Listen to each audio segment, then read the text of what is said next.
I just want to welcome everyone. My name is Sanjot Mahendale, and as the chair of the Tang Center for Silk Road Studies, I'm so happy that you could join us today to today's talk that is co-sponsored by the Center for Southeast Asian Studies. Please join me in extending a special welcome to our guest, Dr. Rahadining Tias. And I'm so sorry, I'm going to mention it quite a few times, and I'm now worried that I'm going to mispronounce your last name, so please bear with me. It gives me great pleasure to introduce our speaker. Dr. Rahadining Tias, is currently the curator of Islamic aesthetics in modern and contemporary Southeast Asia at the National Gallery, Singapore.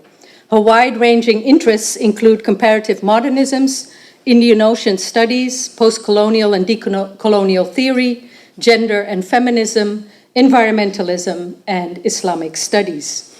Anissa received her PhD in art history from Cornell University, where her dissertation examined the making of modernity in Islam and art in post-colonial Indonesia.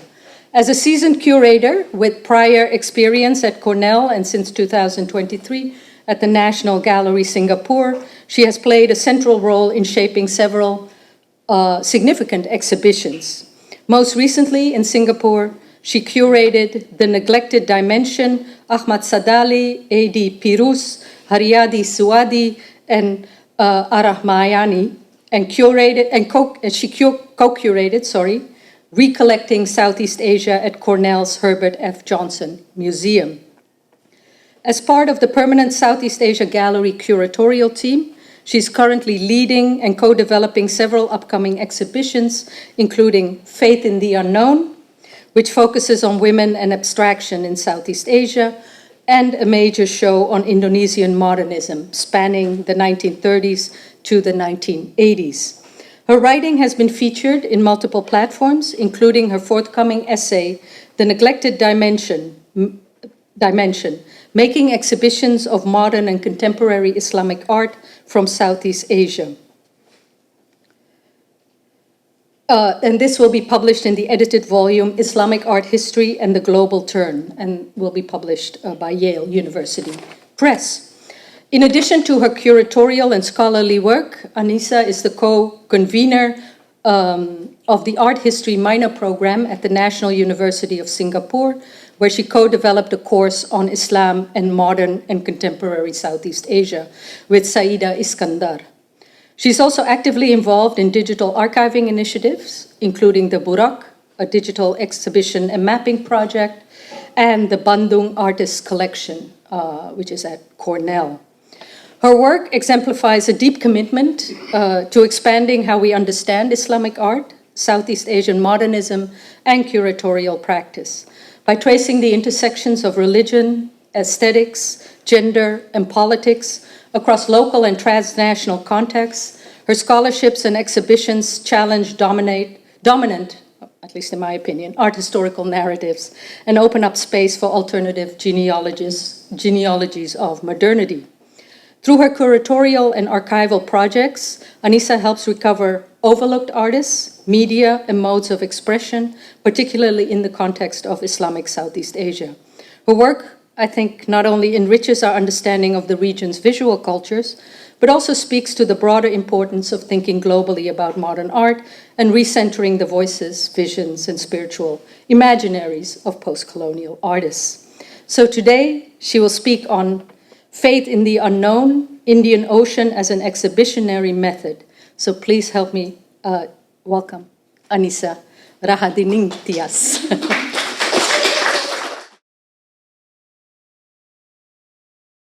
Thank you so much, Sanjot, for a very warm and kind introduction. And thank you also for the invitation to come here and to give a talk from the Tang Center for Silk Road Studies, from Frank and Sanjot, and for Alexandra as well for organizing this talk. And thank you everyone for coming at the end of the semester. This talk is actually sort of like the first sort of early conceptualization of an exhibition proposal that I'm co-developing with a colleague of mine, Shahida Iskandar, from Singapore Art Museum. And the title of the exhibition is Faith in the Unknown, and trying to then sort of explore Indian Ocean as exhibitionary method. And I will start from this image of the Borak.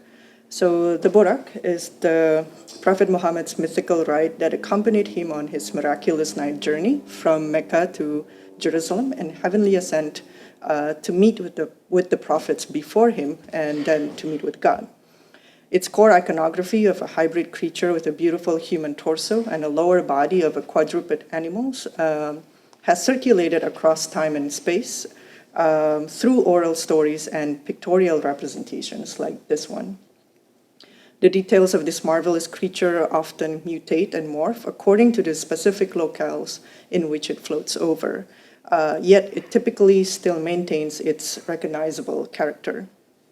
The Borak in this drawing, made by Tengku Tengah, an Ule Balang, or the hereditary chief and noble from Pate on the west coast of Aceh, is particularly fascinating for its unusual rendition. And I'm certainly not the only one interested in this drawing. A colleague of mine, Dr. Simon Soon from Melbourne University, is also looking into these drawings as well. In contrast to the common depiction of the Borak, usually with the female head, this Borak has a distinctly masculine face with a sleek mustache and beard. Its elongated neck is adorned with a series of green dots that surround the four floral patterns. On its back, one can see a three-tiered architectural structure that seems to carry the royal regalia and weaponry, perhaps signifying the Borak's function in this context as a vehicle for rituals and ceremonies. The body and the two tails of the Borak are formed with colorful scales in purple, yellow, red, and green. And while many Boraks, as you may know, circulating across Persia and South Asia, often have an equine body, the colorful wings of this Borak, as you can see, its shimmering scales and sort of the blooming tails on the back, as well as the front clawed feet, seem to index another creature that might have been more commonly sighted in the maker's everyday life, which is a rooster.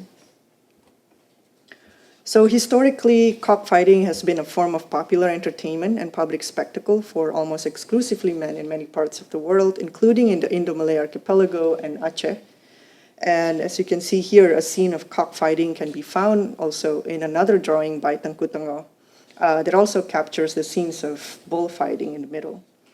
Images of composite rooster with four legs, titled also on the right side, titled intriguingly as Borak Vogel or Borak bird, can also be found in the drawings, signifying the artist's intimacy with the animal form and image.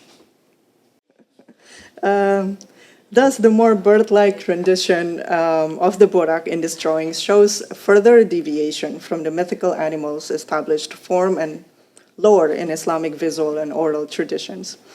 The Borak is localized through images of the potted palm tree surrounded by, a snake and a monkey. And on the ground are a group of people standing. One perhaps is climbing the tree, another is directing his rifle towards a very tired-looking tiger on the right. And on top, you can see two colorful birds that are flying in symmetrical composition. They resemble either the birds of paradise, often traded in and beyond the archipelago from today's Papua, or the image of Chinese phoenixes that likely traveled all the way to Aceh through interregional trade as well. The ways in which this set of drawings ended up in one of the drawers at the Volkenkunde Museum in Leiden, where I viewed them in 2018, tell the expected story of colonial conquest of the Aceh War, one of the bloodiest colonial wars in the Dutch East Indies.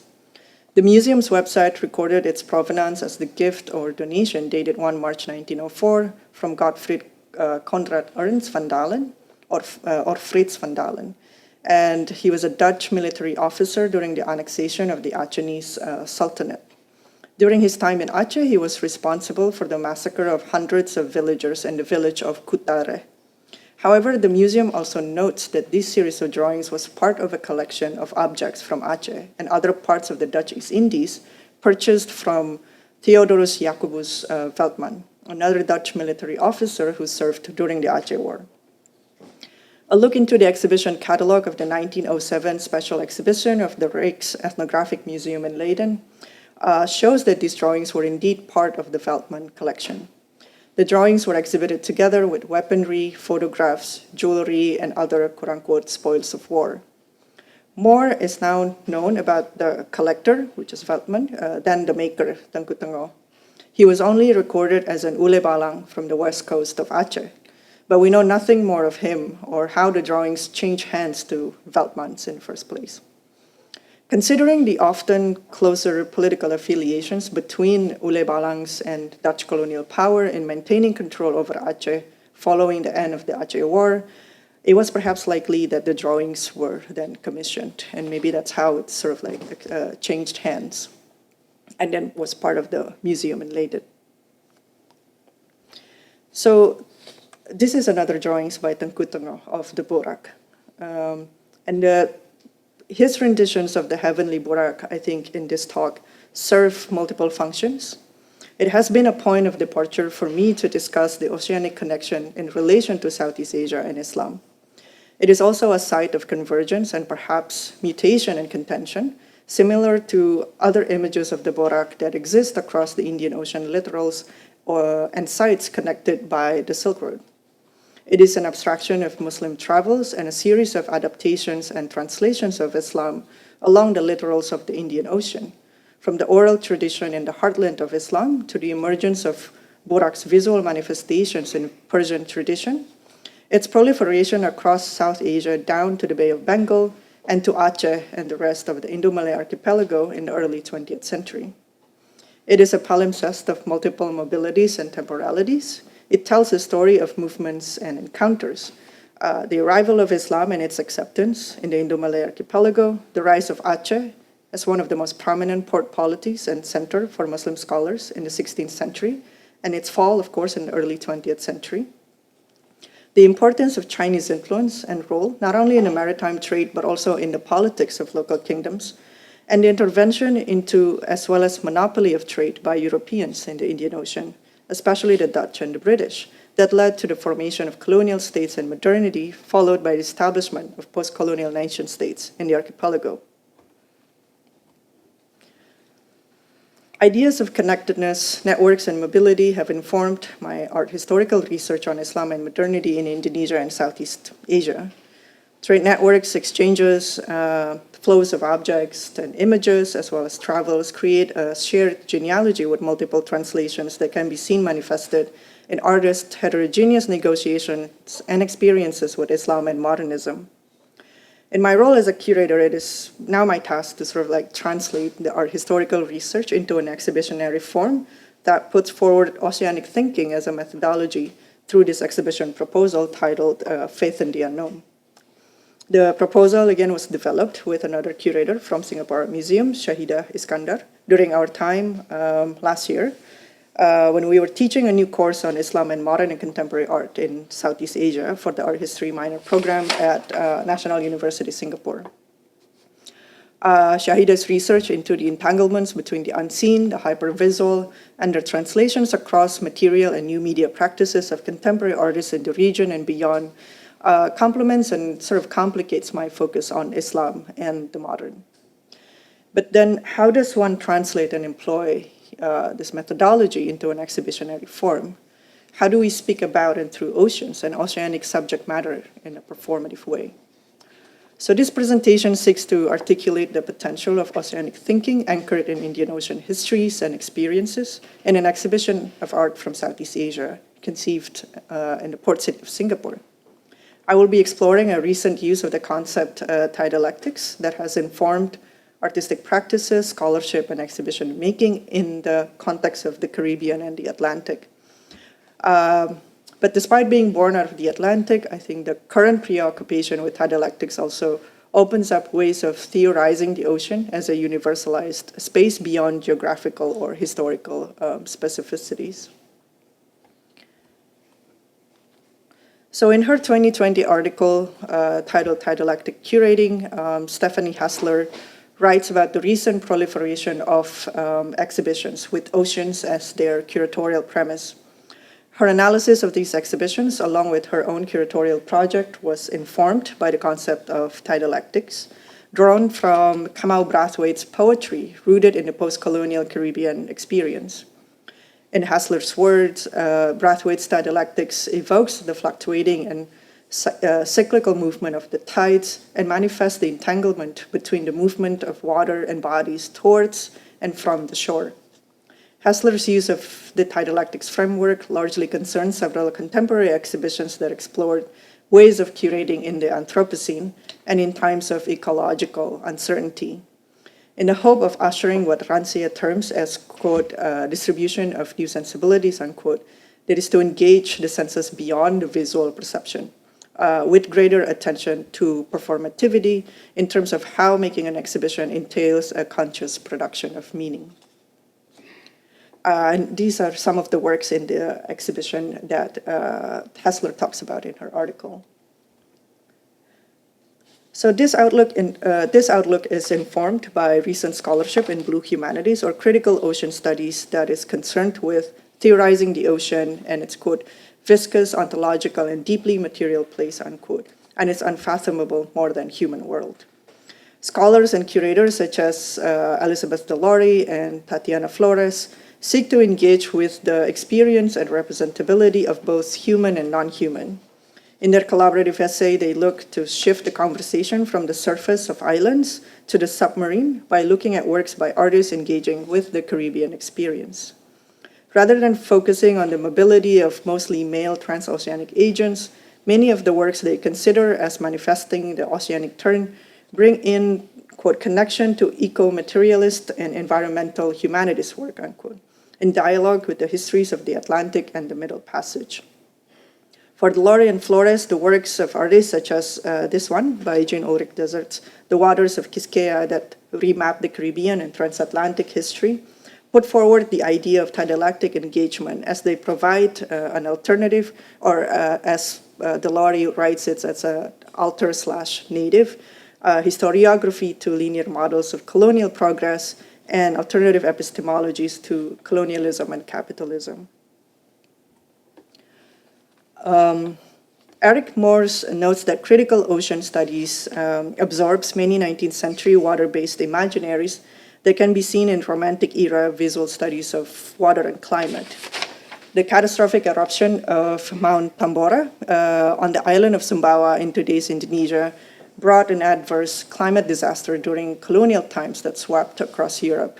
Art historians have shown that following the eruption, some paintings by romantic painters like Turner and Caspar David Friedrich serve as a visual documentation of the shift in atmospheric light caused by the haze that covered much of Europe at the time.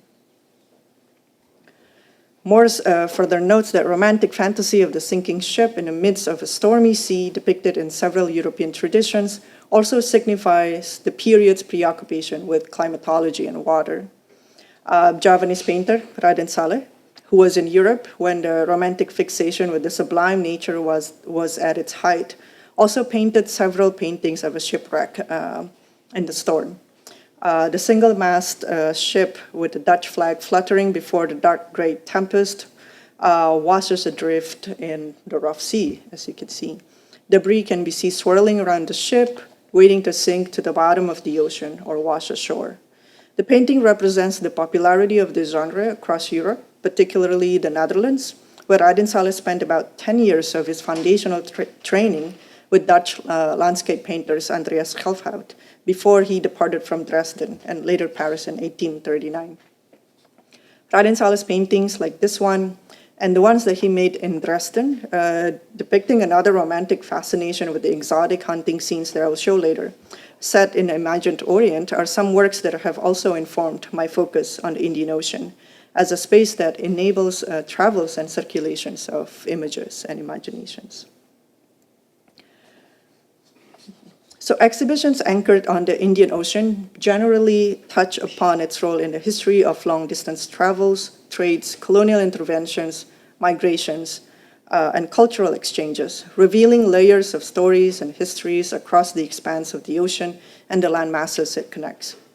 A recent contemporary exhibition in 2023 titled Indigo Waves and Other Stories, Renavigating the Afrasian Sea and Notions of Diaspora, brought together more than 25 artists from different parts of Asia and Africa to shed light on the historical, cultural, and linguistic links between African and Asian continents through a multi-chapter exhibitions, one at the Zait's Mocha in Cape Town in South Africa, and then another two at Gropius Bau and Savi Contemporary in Berlin.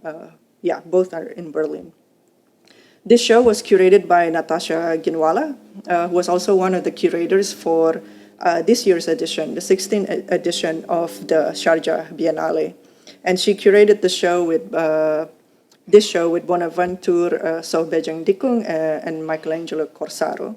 And the exhibition itself focused more on the state of perpetual hybridity across the two continents that have been enabled by oceanic passages and connections across more than a millennium.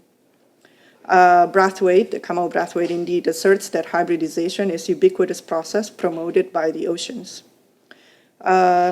This exhibition's selection of artworks interweaves installations of memories and stories through diverse media.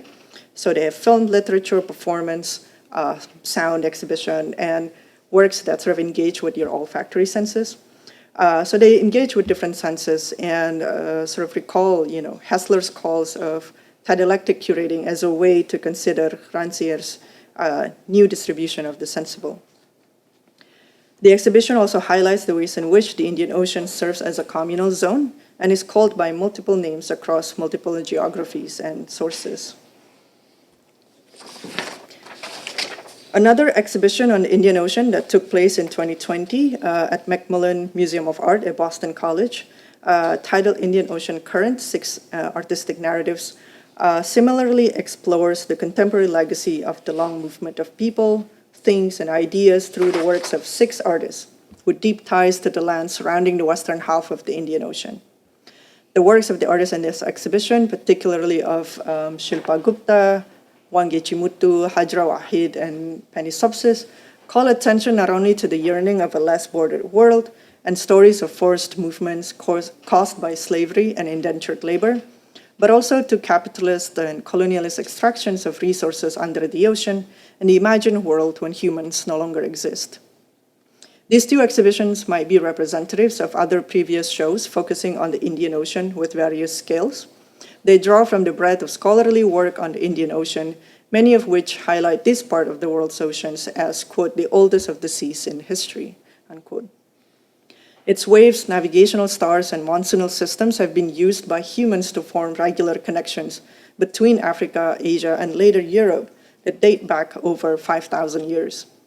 It is known now that Biennale-level exhibitions, like the latest edition of the Sharjah Biennale this year, the Indian Ocean Craft Triennials are based in New Zealand, Australia, and the Kochi Muziris Biennale also carry responses and reflections to movement, loss, and survival across the maritime routes, and the reimagining of the historical trade links. The works of artists in these exhibitions bring to our attention multiple forms of connections, knowledge, and states of continued hybridity. Words, literatures, images, and imaginations, just like the Borak, circulate and float, adapted and shared among societies in disparate sites along the rim of the Indian Ocean. Therefore, I think looking at the world through the Indian Ocean lens enables one to think about modernity in the longue durée beyond the narrow temporality of European context. So in the midst of these recent exhibitions, and we already see like how popular or how would then faith in the unknown contribute to this ever-evolving sort of field? And how do we add additional layers through this particular exhibition? So when we return to methodologies and analysis offered by Hessler, Delary, and Flores on the dialectics, a great emphasis on theorizing the ocean is also located in the ocean's capacity to defy humans' attempts to know the world according to Western Enlightenment epistemology. Looking at the depths, the breadths, and the fluidity of the oceanic space, as well as the different forces animated by and animating the ocean, compels one to give in to the unknown and the unknowability of water.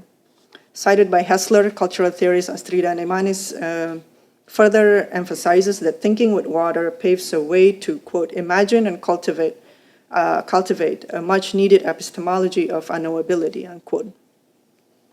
The emphasis on the unknown in oceanic thinking aptly intersects with the way Shahida and I have been thinking about the Islamic conception of al-ghaib, or the unseen or the unknown.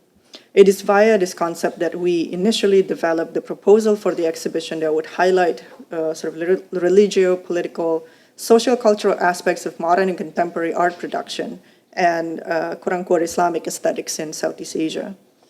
Similar to how oceanic thinking can potentially challenge and resist the modern drive to know the world, the framework of al-ghaib calls attention to spiritual and religious forms of knowledge, where faith in unknowability reigns supreme. Belief systems, either in their universal or local models, as identified by Amira Mittermeier in her anthropological study of the social and material life of dreams in contemporary Cairo, often, quote, centrally revolve around that which we do not know or cannot fully grasp, unquote. Mittermeier further asserts that the unknown, therefore, is often a contested space due to its ability to destabilize the power of the state and religious institutions, hegemonic modes of knowledge production, and the post-colonial imperative to always prove that we too are modern and rational, unquote. There are several works, I think, that inform our thinking in this proposal, and one of the works that we have been looking at closely is this work by Muhammad Din Muhammad's undated installation titled The Mistaken Ancestors.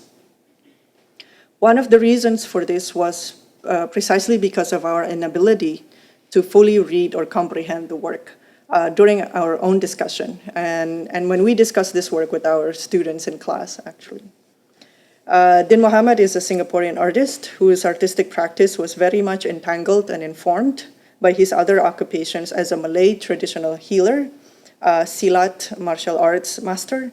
Silat is a Southeast Asian martial arts, and a collector of Southeast Asian objects. My other colleague, Shabir Hussain Mustafa, has pointed out through the exhibition of Din Muhammad Din's work and essays that Sufi thinking and ideas permeate Din's works, including this one. The work consists of several objects, as you can see. Some are assembled materials to compose the sculpture of an awkwardly seated monkey wearing a golden crown, facing the miniature figure of a stereotypical sort of Sufi, sitting on a rug, reading the book of knowledge, or Kitab al-Ilm. The contrast of sizes, the texturality, and forms of the rugged monkey fashioned out of a tree bark, and the contrast with the Sufi, by orderly arranged copies of Al-Ghazali's Ihya Ulum ad-Din, or the Revival of Religious Sciences, is one of the most important works in Islamic philosophical thoughts and history. An easy reading of this work would be to focus on the contrast of the human and non-human forms, of the learned and the crude and sophisticated beings. But writing about what Mustafa terms as like, quote-unquote, mystical assemblage of Din's work, Mustafa offers a deeper reading and suggests that the Sufi figure, the dervish or the seeker, sitting in deep contemplation is perhaps facing an encounter with his own nafs or ego, which has manifested in the form of a wild animal. But more questions then arise from this work. Why did Din title it The Mistaken Ancestor? What does it refer to? Why assemblage? And why is the whole composition encased by volumes of the Ihya, of Al-Ghazali's Ihya? Perhaps a delve into Din's own writings and reading volumes of Al-Ghazali's Ihya would shed more light onto how we could understand this work, but it also seems that work like this takes one to either a superficial understanding or an ungraspable infinite depth. Oftentimes, as you may know, Sufi knowledge, especially those associated with a specific tariqah or Sufi order, requires one to be initiated into their teaching and spiritual path to gain direct knowledge of the divine truth. It is precisely because of Din's opacity and his work's refusal or resistance to be understood and known fully, I think that that's exactly why we sort of more curious about it. Din's other sculptural work from mid-1990s, Singa Kuda, made of assemblage of recovered objects from several sites in Singapore, including a real skull of a horse, a real skull and tail of a horse, actually, propped up on a metal structure with a body made of 4 coconut shells and what looks like to be a small, if you can see the small Balinese singa barong, sitting on the kuda. Kuda means horse. And this work further articulates the artist's exploration of Sufi ideas. It also further articulates Din's lifelong commitment to harnessing different facets of Sufi derived ideas and practices. As shown by Mustafa through Din's own writing, the composite's use of found objects draws not from the Dadaist, European tradition, but from the concept of the manifestation of the Almighty. Quote, the creation, as Din wrote in his note, continues in art even after the death has occurred many times. All the artifacts, antiques, found items, and collectibles get a second chance to live and breathe, unquote. Perhaps just like the first composite of the Borak that we discussed in the beginning of this talk, Singa Kuda also bears the metaphor of movement. But it's a movement that occurs not in the human realm, but in the realm of imagination. Din Singa Kuda then takes me to a glass painting work from 1979 by Haryadi Suwadi, or perhaps it was the other way around, since I encountered this painting way before I saw Muhammad Din's works. This soft depiction of the Kuan Im goddess, or the Guanyin mother, in white, gliding gracefully on a calligraphic tiger, continues the metaphorical thread of spiritual journey that defies any established iconographical depictions. In this case, of the goddess of mercy and compassion in Mahayana Buddhism. Growing up in Cirebon, one of the port cities in the northern coast of Java, Haryadi encountered many composites through the history of the city itself and the ubiquitous proliferation of hybrid forms and identities in its arts and architectures. The meeting of the Kuan Im goddess with the calligraphic tiger, depicted in the style of Javanese wayang, or shadow puppet, also points to a convergence of stories from multiple origins and belief systems, of Buddhism, of Islam, and their local adaptations. It was through Haryadi and his modernist experimentation with Cirebonese glass painting and hybrid images that I initially learned about Sufism, particularly of the Shataria order that circulates mostly in the royal cities in the royal circles of Cirebonese sultanates. Within the Cirebonese context, glass painting is regarded as a devotional and talismanic object, often produced and sold to protect patrons' homes. And glass paintings practitioners that I spoke to during my fieldwork in Cirebon in 2018 informed me about the close relationship of the practice with the Shataria order. For many artists, performers, and puppeteers or dalang in Cirebon, objects and performances, from, let's say, as you can see here, the royal chariot, shadow puppet, batik, glass painting, mask dances, and wood carvings are subtly tied to the doctrines and practices of the Shatari. Patterns of hybrid images made of calligrams, such as the Srabat Ganesh on the rightmost part of the slide, are believed to be created by Sufi masters to convey the teachings of the order through coded symbols. They are faithfully copied across generations of painters and makers. Unlike Din, whose connection to sophistic thoughts of Ibn Arabi and Al-Ghazali, among others, was widely articulated, Haryadi never claimed that his works display any sophistic ideas or that he was affiliated with the Shatari or any Sufi orders in Java. However, his long research on Cirebon and Java and collection of many objects and images contributed to the rich vocabulary that formed his work's constellation of images. In addition to ubiquitous manifestations of Sufi teachings in Cirebonese material objects and performing arts, in addition, the ubiquitous manifestations of Sufi teachings in Cirebonese material objects and performing arts certainly mediate Haryadi's construction and embodiment of this particular knowledge system. So Shahida and I envisioned that works and practices like Dins and Haryadis to form a section that sort of highlights the histories of encounters and the state of perpetual hybridity enabled by the long process of trades and migrations to and from Southeast Asia. We are also thinking about works that carry images and imaginations of travels by artists, like those of Javanese painter Raden Saleh, who worked in 19th century Europe, whose dramatic paintings of lion hunt and shipwrecks not only speaks to Orientalist fascination of a distant side of conquest and the romantic obsession with water and climatology, but also points to the artist's genealogy as a Hadrami descent in Java. So Hadrami, the migrations of people from Hadramaut and Yemen to Java. The figure of Raden Saleh also became one of the ancestor figures depicted in the Singapore-based young artist Fairul Dharma's Moyang series from 2015 on the right. Translated from Malay as ancestors, Fairul's Moyang series, it sort of like depicts truncated and darkened portraits. And they are the figures that he considered sort of forgotten, neglected, and overlooked in the mainstream historical narrative of Singapore. In addition to images of Raden Saleh, Fairul also drew others, such as the Malay from Sarawak, who accompanied Alfred Russel Wallace, and therefore named Ali Wallace, and the 19th century Singapore-born Malay writer and scholar Munshi Abdullah. And since this work in 2015, Fairul's works juxtapose and explore different materialities, putting into dialogue histories, stories, and making practices in the Indo-Malay archipelago with new media aesthetics and new technologies of representation.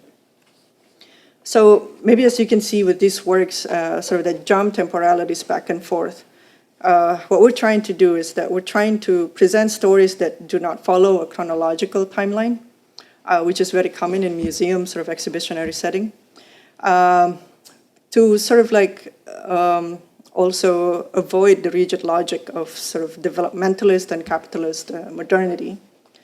Many of the exhibitions informed by Indian Ocean thinking or dialectics that I mentioned in the beginning focus mostly on contemporary explorations. And this is perhaps due to the fact that contemporary artistic practices and aesthetics have opened themselves so much to marginalized narratives and points of view, and in the process able to reveal the different ways of thinking and understanding the world beyond established epistemology, I think including like this approach in oceanic thinking.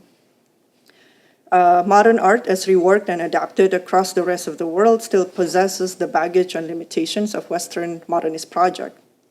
However, we would also like to point out the importance of modernist artists and thinkers in the region, such as Haryadi Suwadi that I showed earlier, among others, whose artworks and convictions in the idea of the modern and Islam and art defied the established discourses in Indonesia and beyond at the time. And I can sort of like maybe explore this a bit more in Q&A if you're interested.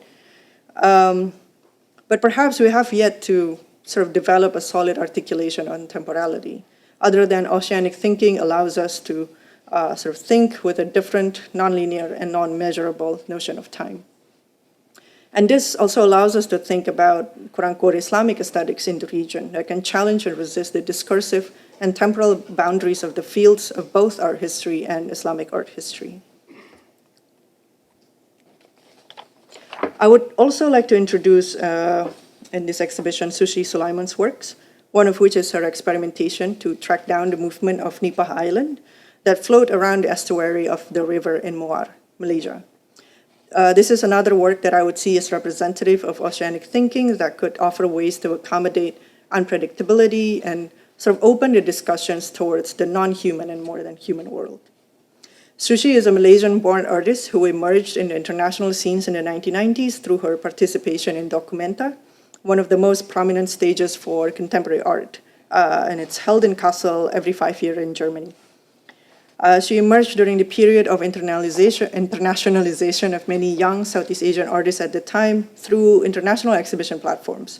So Asia Pacific Triennale in Australia, Documenta, and Fukuoka Triennale in Japan. During a curatorial fellowship that started in May last year with Sushi, organized by Shahida and her colleague from Singapore Art Museum, I was introduced to sushi's practice for the first time in a rather sort of unconventional, perhaps non-institutional way. Along with other curators and programmers from Singapore Museum, we were part of the cohort of Sam's first program with sushi, focusing on slow curating and building a non-institutional institution called Tadika Kura-Kura, translated straightforwardly from Malay as Turtles Kindergarten. As the first group of turtles, we went to Muar, a little town in the state of Johor in Malaysia, about 3 hours drive away from Singapore, where Sushi and her family reside. Our first introduction to sushi started with us pulling nails out of wood beams that sushi collaborator, a carpenter named Chikman, bought from disassembled old Malay houses in the area. Part of sushi's work with her collaborators is to rebuild Malay stilt houses, and in the process recover the almost forgotten knowledge not only of the Malay vernacular architecture and its relation to landscape and cosmology, but also of the types of wood that have been traditionally used to build these houses. Since the loss of many areas of forestry due to industrial plantations like palm oil, some of these local woods are increasingly difficult to find. From this trip, I also learned that sushi has an obsession with refurbishing old heritage buildings and houses as a way to retain their memories and a way to search for a sense of belonging. When sushi took us to Surau Merlima, which is on the white building, a prayer hall and space for religious teachings at Simpang Primary School in Muar that she and her collaborators refurbished in 2019. Not only did we learn about the history of its establishment as a teacher's quarter by the British in 1931, but also how in the process of turning it into a surau by one of the teachers there, a negotiation with the building's unseen occupants needed to happen. According to Sushi, the occupants agreed to move from the surau to the nearby field, and the transformation of the building into the surau commenced in 1995. Sushi's 5-year project of refurbishing this communal space follows the building's original mixture of Malay and British architectural style, and she resourced materials close to how it was, such as the ceramic roof styles, the wood beams, the woven bamboo prayer mats, and the tikar, or the communal mats from different places, including from Bali. More than the renovation project, what I took as salient from this experience was to witness the capability of this kind of practice in building community and kinships, as we were hosted by the teachers of the school, who always welcomed Sushi and her strange guests with a feast and open hands. From pulling nails, Sushi then took us to the Muar River, and Shahida and I were lucky to join her on a small boat. I was not sure at first why Sushi packed some of her golden mouse deer sculpture with her before going to the river, and it's the same sort of like mold of mouse deer sculptures that she used for her work for the 2022 edition of the Singapore Biennale titled Kancil Menghadap Beringin, or Mouse Deers Before the Banyan Tree, installed at Lazarus Island, a short ferry away from Singapore. I was also unsure of what Nipah Island is, even after Sushi and Shahida pointed at it from the bridge on the car ride there. There turned out to be multiple Nipah Islands floating by their buoyant roots on the Muar River, following the water currents. Starting from little seeds along the mangrove areas that line the riverbanks, they get stranded in the water, and they grow and their roots become entangled with each other, forming a tiny floating island. One of the things that Sushi likes to do, which we did as well during this fellowship, was to write a wish, a dream, or an idea on the nipa seed before throwing them into the water to let the tides take them away, and hopefully to form one of the islands someday.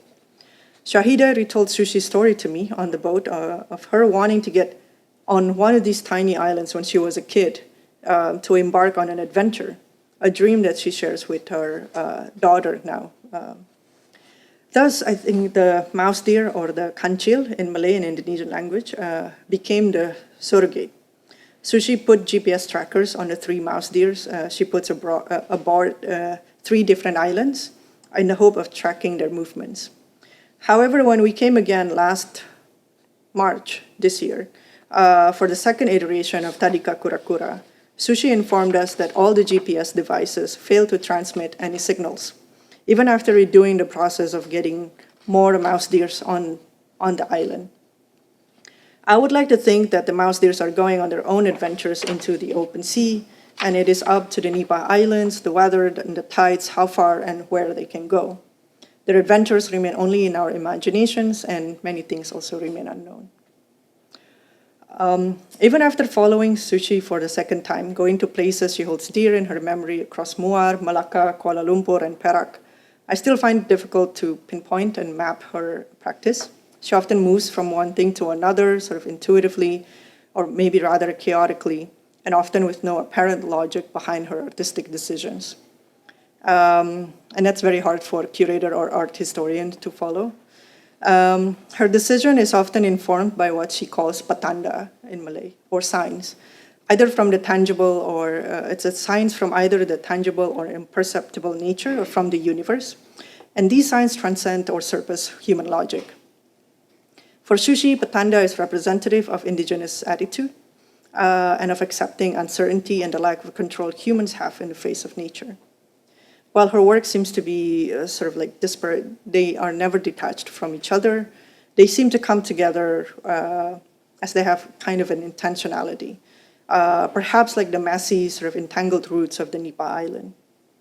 Throughout her practice, there is always an exploration of connectedness between human and non-human agents, those that can be seen and those that are unseen. As a closing, there are many artists and artworks that we are gathering and researching, but the works that I presented today, I think, constitute those that critically inform the thinking of the Indian Ocean and Al-Ghaib as a method and approach towards presenting an exhibition of quote-unquote Islamic aesthetics in Southeast Asia. Again, this paper is very early, so I really welcome any suggestions, any insights, critical insights, questions.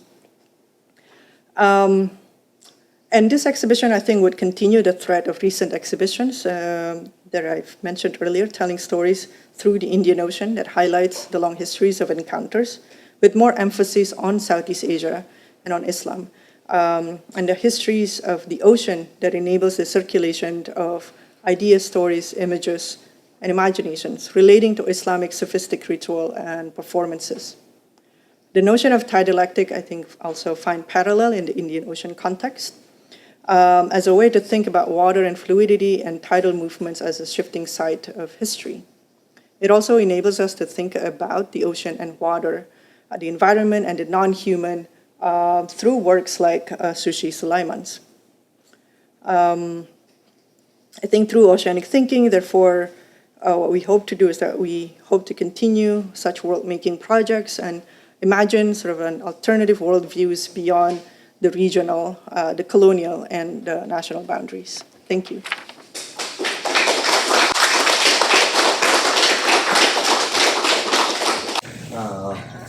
So the question that really sort of stood up for me was the question of temporality, as you rightly pointed out. How do we think different notions of time beyond a certain modern Western idea of time? But if I were to return to the opening images of the Burak, one of the Buraks that you showed was wearing a clock, a modern Western clock around the neck, right? Almost strangling those temporalities with modern Western time. Yeah. So, given the history of capitalism, colonialism, and its relationship to Western time, I wonder, can we erase that time? It strangles us, right? So even as we wish to look for other histories of time, other ways of thinking time, other notions of time, whether it's tribal time or Islamic notions of time, the Burak is strangled by modern time, or Western modern colonial time. So I wonder how does that stranglehold of more Western temporalities come back to the gallery? Yeah, that's a very good question. It's also like something that we've been also, sort of like struggling, like how to present that. I think in the classroom context, when we taught the course on like Islam and modern and contemporary Southeast Asia, we tried to sort of put together in a very sort of like traditional art history, but we put together like the modern artwork, let's say from the 19th century, let's say Raden Saleh's Lion Hunt, along with Fairul Dharma's sort of like Ancestors series from 2015, trying to sort of like look at, like how do we think about the difference in time? How do we think about the sort of like rigid boundaries of the modern and the contemporary? And museum is a very difficult space to sort of like undo that, sort of like thinking, because it's very much, the museum itself is very much rooted in that kind of like linear temporality. Yeah. So it has been something that we are struggling with, and we are trying to, so then in what we have in mind right now, so in one sort of section of the exhibition, then we put together rather thematically rather than chronologically. It is difficult to sort of like escape from, let's say because when you present things to public, then it's a different matter as well. You want it to be accessible.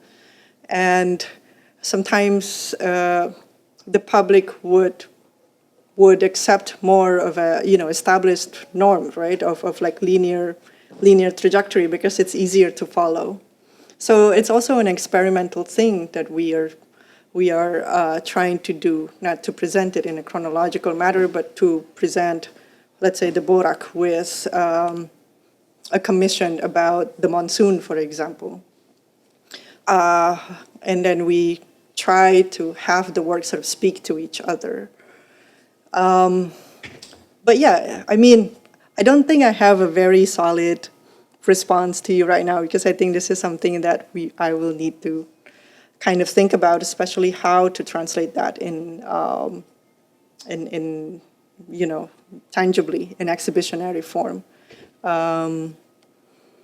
But yeah, it's a good question. I think for me right now, it's to mix, it's to sort of like mix the contemporary and the modern, or I don't even know if we sort of would include, let's say, quote unquote, pre-modern, and what does that mean, right? Because then we need to expand that further, and we need to also translate that for wider public, which is also a challenge in itself. Mm-hmm. But so far that would be the approach of like, of trying to have a more sort of like circular kind of like timeline of how the works would refer to each other in sort of like in a room, like right in museum exhibitions. But yeah, it's going to be a challenge either way, because it's going to be difficult to how do we write label for it? How do we write the what do you call it, like the wall text for it that could prepare the audience for what they're going to see? It is still going to be a challenge, I think, for us. Mm-hmm. But we're trying to get away from it, from the modern museum logic. Yeah. Mm-hmm. Thank you, Sugata. Yes, Nancy. Hi, thanks. That was a great presentation. I was just wondering to what extent the materiality of the Indian Ocean itself and the choice of that as a place that connects, a water body that connects, is embedded within either these images or the images that are invoked, the ideas that are invoked by the images, and whether or not that would have been completely different if it was on the other side of the Malay Peninsula, the South China Sea. Because what connects is still parts of most of the countries, but also a few different countries, and more better today, that we're thinking of nation states, of course, it connects also different parts of colonial empire, different parts of the maritime routes that people were taking.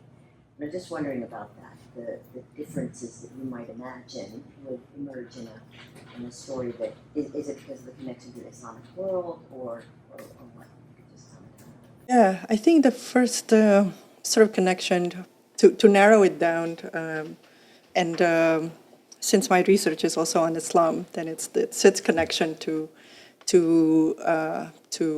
the history of Islam itself in the Indian Ocean, or through the Indian Ocean, and how it circulates through images like the Borak. And there are several other images as well that sort of like circulate around. Another image is I don't know if you've seen, it's like the image of three fishes with one head. And I think Annabel Gallup wrote about it in her essay as well, because it's found in the Sufi manuscript that circulates in the Philippines, in the southern Philippines, in one of the library of the Philippine scholar from the 19th century as well. But it also circulates in Cirebon. It also circulates in Japan. It's also circulates in India. And the image itself, while it was found in Sufi manuscript, it was like found across times, even before like Islam, So it's a pre-Islamic. It's found in Buddhism and so forth. So it's one of the images that is also fascinating. And in terms of the materialities of the ocean itself, I think Sulaiman's works definitely, I think, makes us think about it more, especially on the Nipa Island, because the estuary of the Muar River is also connected to the Straits of Malacca, and therefore it's connected to the sort of like a wider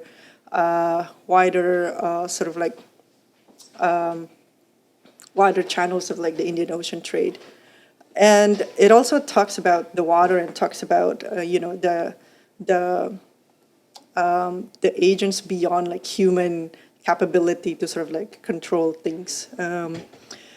But again, the challenge would be how to present this work in an exhibition, right? Because the story itself is so nuanced, and Sushi's work is something that can be lost in translations when you don't have access to all of the sites that the artist works. So if I didn't go to, let's say, Muar to see the island, to see the Nipa Island, if I didn't go to Malacca to see her, her refurbished houses and why she did all of those, it became very difficult to understand. It's still very difficult to understand, even though I went to all of these places with the artist. But I think it's also one of the premise of the exhibition is then how can we sort of give in to, or just surrender to the sort of idea that we cannot know everything, that maybe we won't be able to sort of fully grasp or fully map out like the artist practice, either because like they don't know how to talk about it, or because they're just like work based on intuition, based on instinct. It's like, oh, I want to do this, I want to do that. I don't know, I don't care if you understand or not. I just want to do this,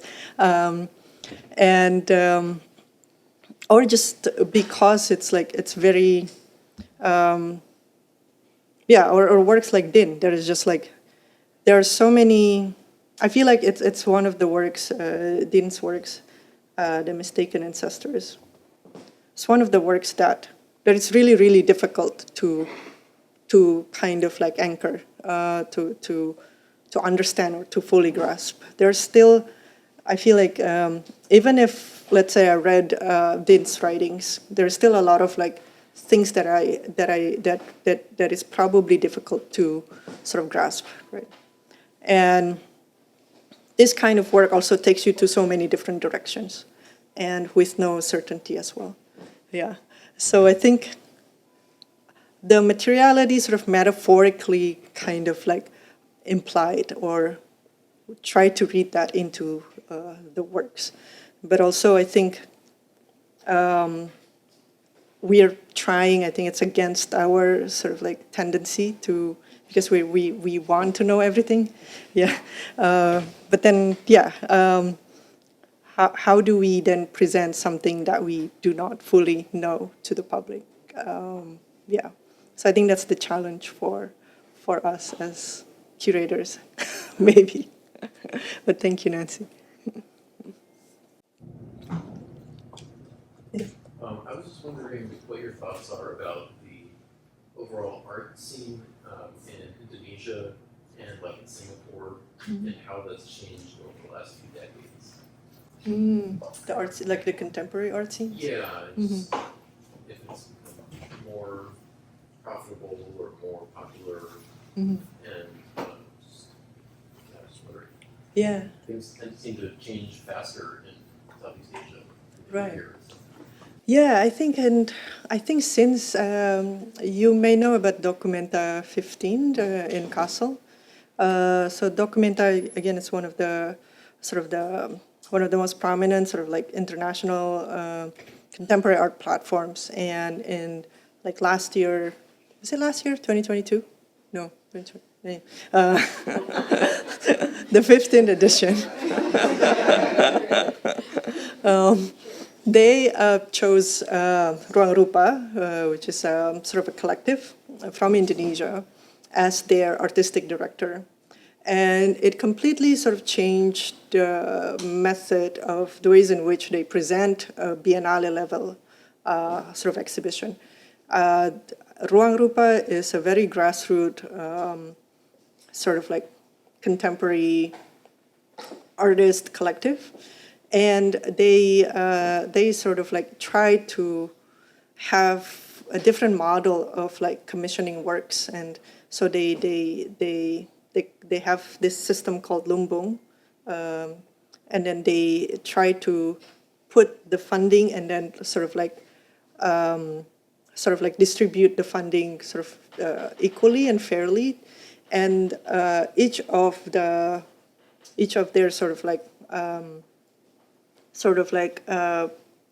communities or artist collectives that they work with from different parts of the world can invite like other people, and then they could distribute the fundings further.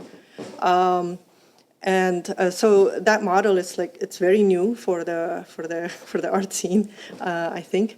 But then also it was there was a backlash there was an anti-Semitic accusations of one of the works. But even before that, there was a backlash saying that our artists or curators from Indonesia, from Southeast Asia, probably don't know what's going on in like contemporary art scene, global contemporary art scene. If there are no more questions, then thank you for wonderful comments. Thank you so much. Thank you.